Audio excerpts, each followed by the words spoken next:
MyFitnessPal or MacroFactor? Which is better? Most of us have heard of MyFitnessPal. It's been around for many, many years and millions of people use it. While MacroFactor is sort of the new kid on the block, and they have been generating a lot of buzz in the past few years. My colleague, nutrition coach Amanda Parker, has used MacroFactor for 1.5 years, and my other colleague, nutrition coach Lauren Graham, has used MyFitnessPal for over 3 years. And I have used both on and off for the past several years. I'm going to take what we learned from all of our combined experience, and in this video, I will compare and share which is better based on different goals or needs. If you want a deeper dive into either of these apps, or you want to learn more about how we tested and compared the two, as well as how you can save some money if you decide to purchase one, you can go to Google, type in 𝗖𝗺𝗺𝗀𝗃 and MacroFactor versus MyFitnessPal for the full article and links to my video reviews on each app.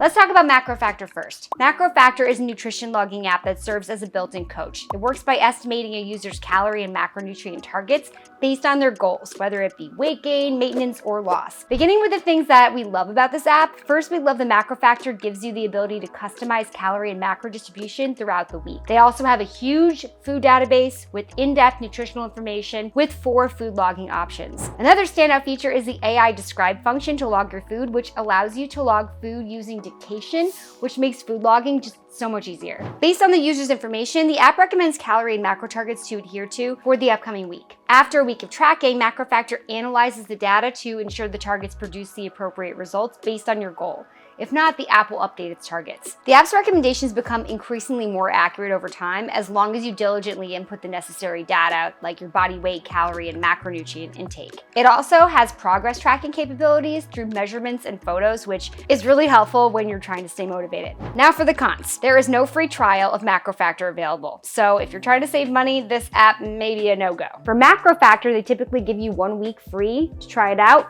But if you enter the code 𝗖𝗺𝗺𝗀𝗃 when you sign up, you're gonna get an extra week on your free trial, so you can now try it free for 14 days instead of 7. There's also no desktop version of the app, which I hated since I sometimes like to log on to fitness apps from my laptop. Now, let's move on to MyFitnessPal. Like many of you probably watching this, MyFitnessPal was the first diet tracking app that I ever tried. When it hit the App Store in 2009, it was a total game changer for anyone who wanted to start logging their food to work towards their health and fitness goals. However, nowadays, MyFitnessPal has some pretty steep competition since there are so many apps out there with similar, if not better, capabilities. MyFitnessPal asks basic questions to estimate your nutritional needs and then automatically calculates your calories, your protein, your carbs, your fats. Then it allows you to log your food using its ginormous database so you can work towards hitting the recommended target. The things we like about this app is that there is an entirely free version with, albeit basic functions, but it's totally free. It's also great how users can log the nutrition in several ways with the paid version, and it integrates with other apps, fitness devices like Apple Watch or Fitbit. We also love how extensive the food and recipe databases are. I mean, there's literally over 14 million foods and counting.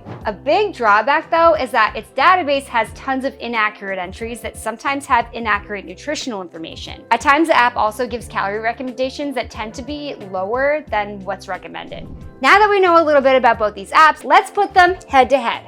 To help identify which app is better than the other, we have compared them across 10 key criteria, but I'm only going to go over the top 6 in this video. Like I said earlier, if you would like to learn more and you want to see how each app stacks up in the other 3 categories like educational opportunities, price, and reviews, then I would suggest that you read our full blog post, which is also linked in the description. Our first category is the food database. MacroFactor's food database is relatively large and verified, making it more accurate. MyFitnessPal's database is huge with millions of entries, but it's known for many inaccuracies. So in this category, MacroFactor is a winner because entries are more accurate on average and the nutritional breakdown is far more detailed. Our second category is tracking capabilities. MacroFactor allows you to track calories, macronutrients, vitamins, minerals, fiber, your activity level, progress photos, your circumference measurements, body weight, body fat, and weight trend. MyFitnessPal allows you to track calories, macronutrients, 6 vitamins and minerals, exercise activity, steps taken, and circumference measurements. Clear winner here is MacroFactor since it is far more detailed and allows users to track important data points. Our third category is Calorie Recommendations. MacroFactor provides accurate nutritional targets and continually updates its recommendations based on the data users input.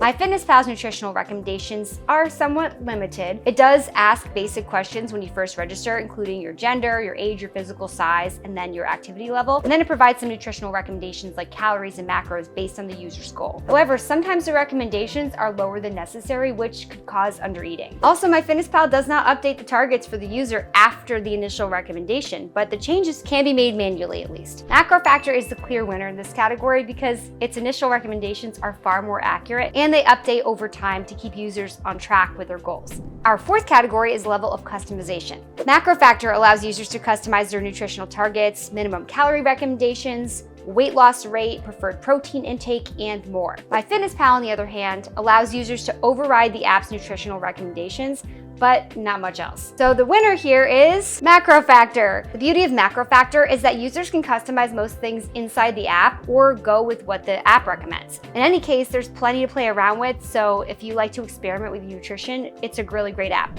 The next category we reviewed is coaching. MacroFactor has a coached option where users give up control and allow the app to provide recommendations and adjust them based on the user's progress, which is really great if you're new to tracking. It also gives you the option to have a collaborative mode where it does the thinking for you, but you can override its recommendations, and a manual mode where you have to adjust your nutrition on your own or with the coach. MyFitnessPal users can share their food diary with their coach, which could be beneficial, but the app will not adjust anything for you. MacroFactor is the winner here because it can double as a nutrition coach, which eliminates a lot of guesswork.